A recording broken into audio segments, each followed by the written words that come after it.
প্রথমেই সংবাদ শিরোনাম।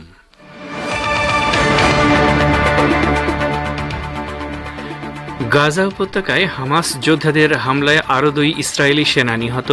পশ্চিম তীরে ইসরায়েলের বিরুদ্ধে কঠিন প্রতিশোধ নেয়ারও হুমকি হামাসের। বাংলাদেশে 5 ক্ষেত্রে সংস্কারের পর অবাধ ও সুষ্ঠু নির্বাচনের ব্যবস্থা করা হবে বলে জানালেন অন্তর্বর্তী সরকারের প্রধান উপদেষ্টা ড. মোহাম্মদ ইউনূস। এবারে দেশ ছেড়ে পালিয়ে যাওয়া প্রধানমন্ত্রী শেখ হাসিনার বিরুদ্ধে শাপলা চত্বর গণহত্যার মামলা, মতিঝিল থানাকে মামলা গ্রহণের নির্দেশ দিল আদালত। এবং ভারতের পশ্চিমবঙ্গে এক নারী চিকিৎসককে হত্যার প্রতিবাদে আন্দোলন তুঙ্গে, হাসপাতাল সহ আশপাশের এলাকায় সমাবেশের উপর নিষেধাজ্ঞা জারি।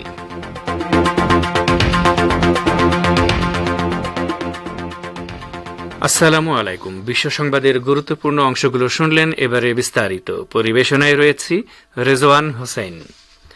ইসলামী প্রজাতন্ত্র ইরানের জাতীয় সংসদে প্রস্তাবিত নতুন মন্ত্রিসভার সদস্যদের যোগ্যতা পর্যালোচনার কার্যক্রম শুরু হয়েছে। এর আওতায় প্রস্তাবিত মন্ত্রিসভার প্রত্যেক সদস্যের বিষয়ে জাতীয় সংসদে বিতর্ক অনুষ্ঠিত হবে।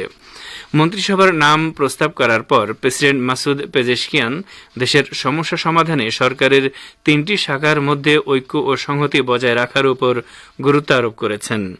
শনিবার সংসদের উন্মুক্ত অধিবেশনে পেজেশকিয়ান তার সরকারের মন্ত্রিসভার 19টি পদের জন্য নাম প্রস্তাব করেন। মন্ত্রিসভার সদস্যদের বাছাই করার ক্ষেত্রে তিনি কঠোর অবস্থান গ্রহণের পরিবর্তে জাতীয় ও আন্তর্জাতিক চ্যালেঞ্জ মোকাবেলার জন্য নমনীয়ভাবে প্রক্রিয়াটি সম্পন্ন করার আহ্বান জানান।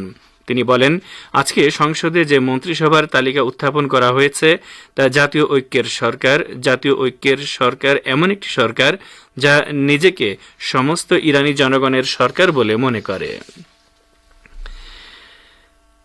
ফিলিস্তিনের গাজা উপত্যকায় প্রতিরোধ যোদ্ধাদের হামলায় ইহুদিবাদী ইসরায়েলের আরও 2 সেনা নিহত হয়েছে। ইসরায়েলের সামরিক বাহিনী বিষয়টি নিশ্চিত করেছে। ইসরায়েলি বাহিনীর তথ্য অনুযায়ী শনিবার মধ্য গাজার একটি রাস্তার পাশে পেতে রাখা বোমার বিস্ফোরণে এই 2 রিজার্ভ সেনা নিহত হয়। নিহতদের একজন হচ্ছে লজিস্টিক অফিসার ইয়তাম ইজ্জাত পেলেত এবং অন্যজন ট্রাক চালক মোর্দেশাই ইউসেফ। ইসরায়েলি গণমাধ্যমের তথ্য অনুসারে ফিলিস্তিনি প্রতিরোধ যোদ্ধারা ইসরায়েলি বহর লক্ষ্য করে গুলি চালায় এবং পরে তারা নিরাপদে চলে যেতে সক্ষম হয়। ইসরায়েল সরকার বলেছে, গত অক্টোবর মাসের মাঝামাঝি গাজায় স্থল অভিযান শুরু হওয়ার পর থেকে সর্বশেষ এই 2 সেনার মৃত্যুতে তাদের সামরিক প্রাণহানির সংখ্যা 334-এ পৌঁছেছে। ফিলিস্তিনের অধিকৃত পশ্চিম তীরের শহরে ইসরায়েলের বর্বর আগ্রাসনে ইসলামী প্রতিরোধ আন্দোলন হামাসের 2 কমান্ডার শহীদ হওয়ার পর কঠিন প্রতিশোধ নেয়ার অঙ্গীকার ব্যক্ত করেছে গাজা ভিত্তিক সংগঠনটি। শনিবার এক বিবৃতিতে হামাসের সামরিক শাখা আল কাসাম ব্রিগেড বলেছে, এই 2 কমান্ডারের শাহাদাতের বদলা শুধুমাত্র দখলদারদের জন্য রক্তের স্রোত বয়ে আনবে। বিবৃতিতে বলা হয়েছে, অধিকৃত পশ্চিম তীরের সমস্ত অংশ থেকে আল কাসাম ব্রিগেডের যোদ্ধাদের মাধ্যমে উচ্চ পর্যায়ের অভিযান পরিচালনা করা হবে। এর আগে গতকালই আল কাসাম ঘোষণা করেছিল যে পশ্চিম তীরের উত্তরাঞ্চলীয় জেনিন শহরে একটি গাড়ির উপর ইসরায়েলি ড্রোন থেকে ক্ষেপণাস্ত্র হামলার মাধ্যমে তাদের 2 কমান্ডারকে শহীদ করেছে ইসরায়েল। শহীদ 2 কমান্ডারের নাম রাফাত মাহমুদ দাওয়াসি এবং আহমেদ ওয়ালিদ আবু ওরা।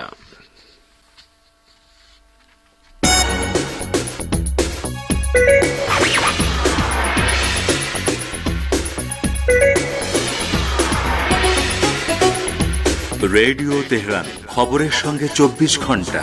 ভিজিট করুন আমাদের ওয়েবসাইট parstoday.ir/dn।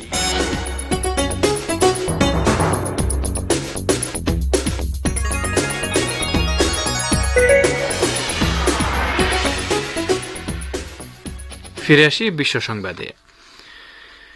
বাংলাদেশে আইন প্রশাসন সহ 5 ক্ষেত্রে সংস্কারের পর অবাধ, সুষ্ঠু ও অংশগ্রহণমূলক নির্বাচনের ব্যবস্থা করা হবে বলে জানিয়েছেন অন্তর্বর্তী সরকারের প্রধান উপদেষ্টা ড. মোহাম্মদ ইউনূস।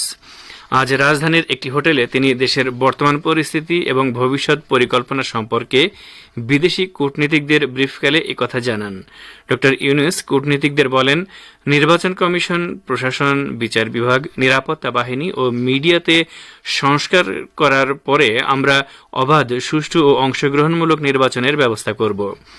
এখনকার অগ্রাধিকার হচ্ছে আইন শৃঙ্খলা রক্ষা করা। দ্রুত এটি স্বাভাবিক হয়ে আসবে।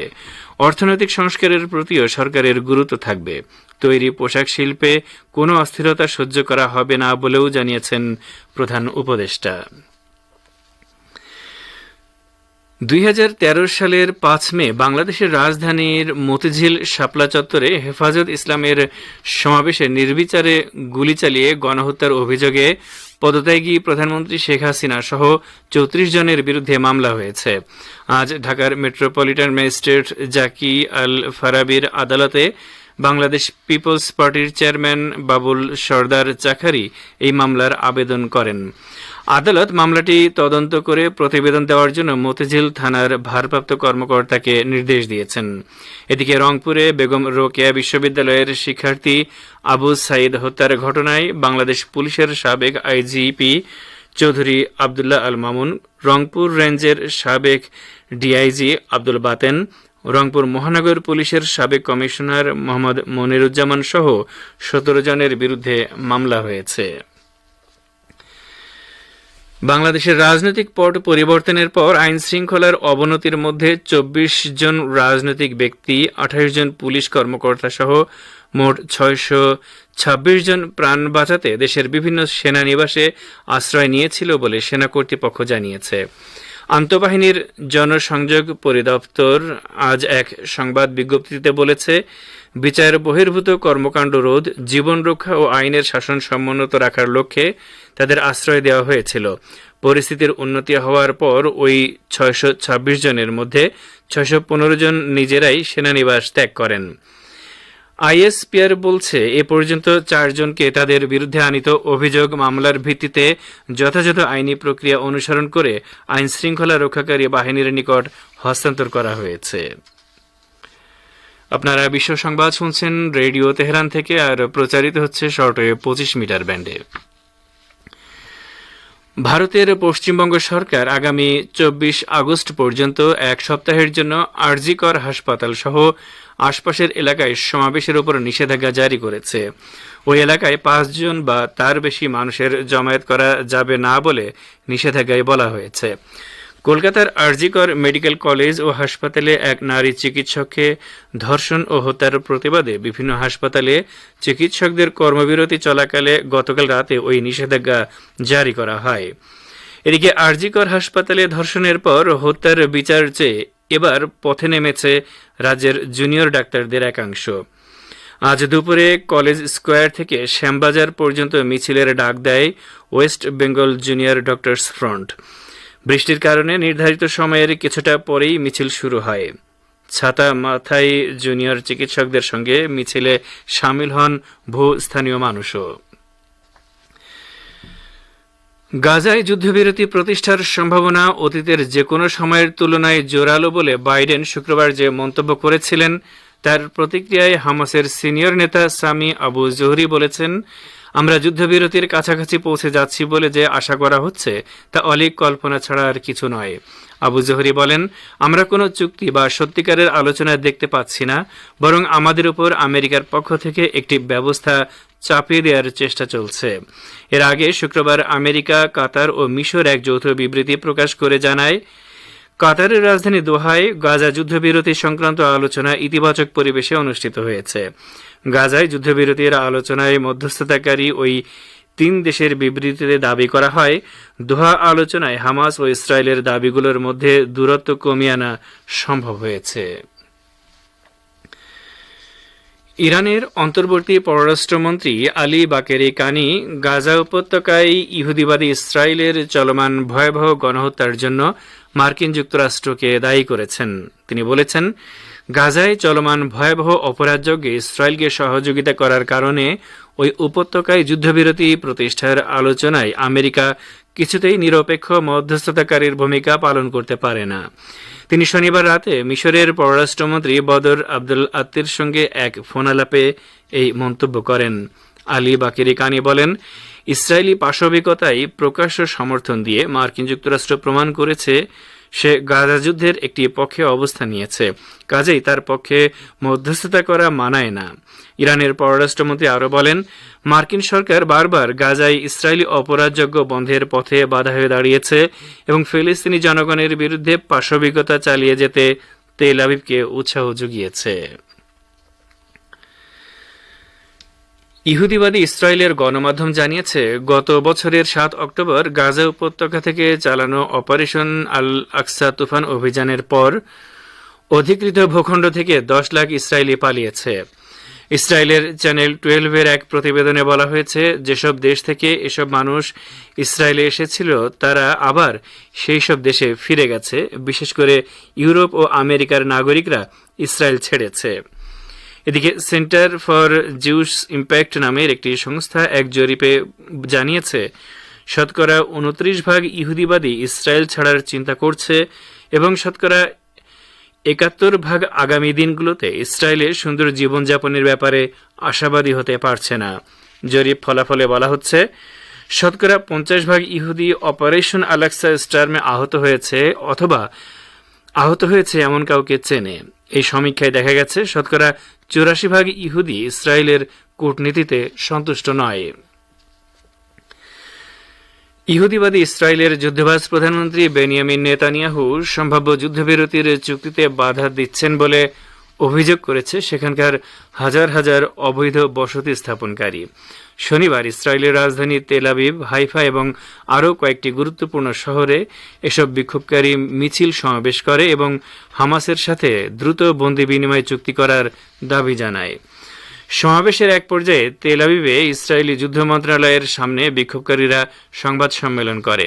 সেখানে তারা সরাসরি অভিযোগ করে, যুদ্ধবাজ প্রধানমন্ত্রী নেতানিয়াহু নতুন নতুন শর্ত আরোপ করে যুদ্ধবিরতির চুক্তিকে বাধাগ্রস্ত করেছে। সংবাদ সম্মেলন থেকে সরাসরি হুমকি দেওয়া হয়েছে, আগামী এক সপ্তাহের মধ্যে যুদ্ধবিরতি এবং বন্দি বিনিময়ের চুক্তিতে পৌঁছাতে হবে, অন্যথায় তারা তাদের বিক্ষোভ প্রতিবাদের এই কর্মসূচি থেকে অনেক বেশি জোরদার করবে। আর এরই সাথে শেষ করছি রেডিও তেহরান থেকে আপাতত বিশ্ব সংবাদ।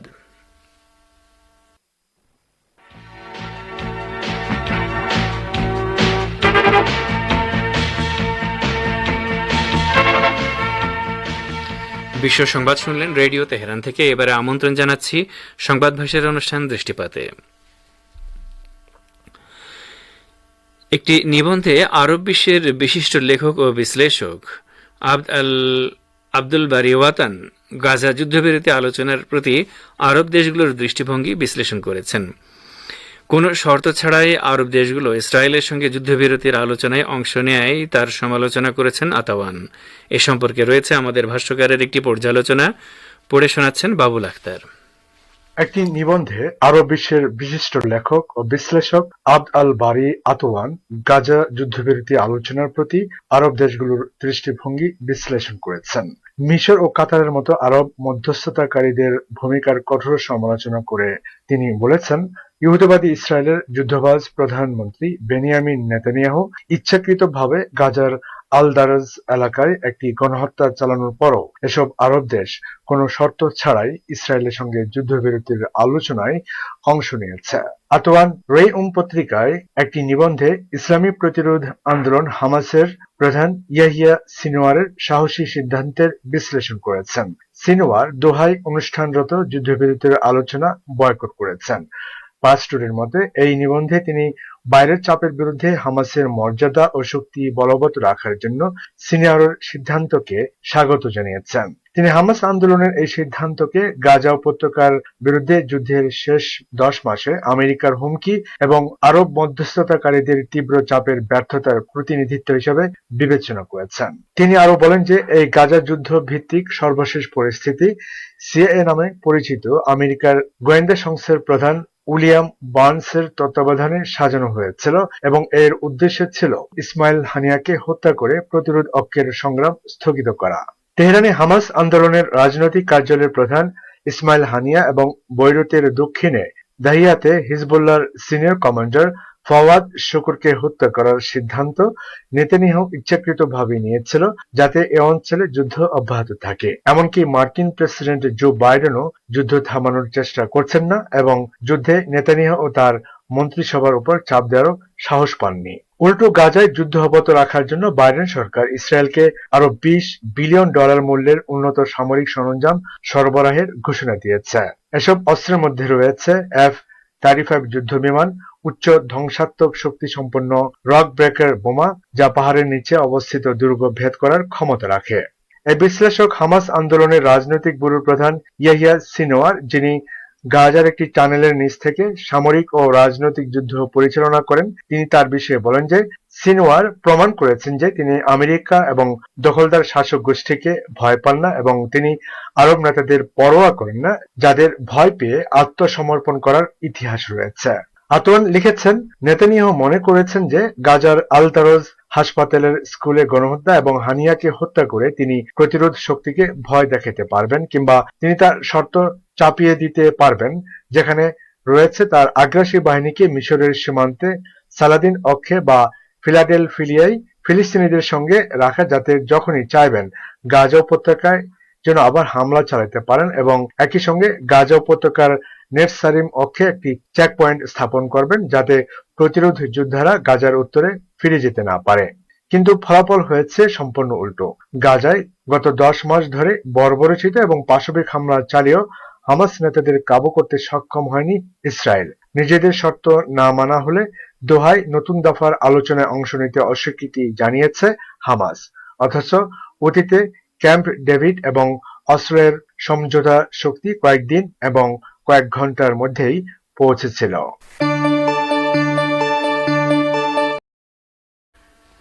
শ্রোতা বন্ধুরা, এবারে আরো একটি খবর সহ বিশ্ব সংবাদের গুরুত্বপূর্ণ অংশগুলো আরো একবার জানিয়ে দিচ্ছি।